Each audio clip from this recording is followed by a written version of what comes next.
You've been up on Twitter. What are you demanding happens now that Mike Johnson and this team, and by the way, Gallagher's fine. The Chinese guys have started an investigation, have sent a letter, but even that's not good enough. What are you demanding to get to the bottom of the scandal?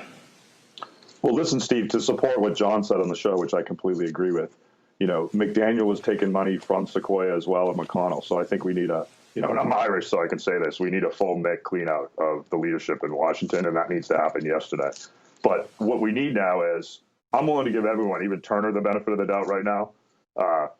You have new leadership in Speaker Johnson, right? And you have new leadership in Speaker Johnson.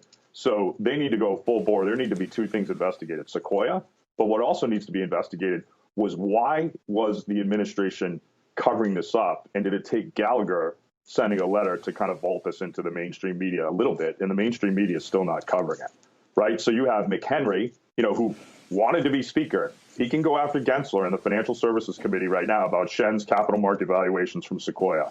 You have Judiciary in Jordan, right? There's some pretty strong evidence related to Sequoia and TikTok, and he's held back his censorship info, and I can give you some news on that. And then the third thing is, you have Turner in House Intel, and he can go after, why was the Intel community and the National Security Council warning Sequoia. So they can go all full bore after protecting the men and women. You can also, people like Rubio and the Intelligence Committee and the Senate guys, Dan Sullivan wants to go after Tuberville. He knows full well what's going on with Sequoia. They could all go after this too. You have multiple agencies in the Biden administration covering up crimes for China penetrating our top investment firm.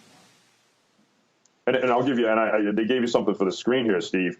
You've now got, they've let the monster out of the lab. Shen now, through Hong Shan, is investing in AI companies in the U.S., according to reporting that just came out from The Information. So, they cover up crimes for this guy because Sequoia is a big political donor on both sides of the aisle.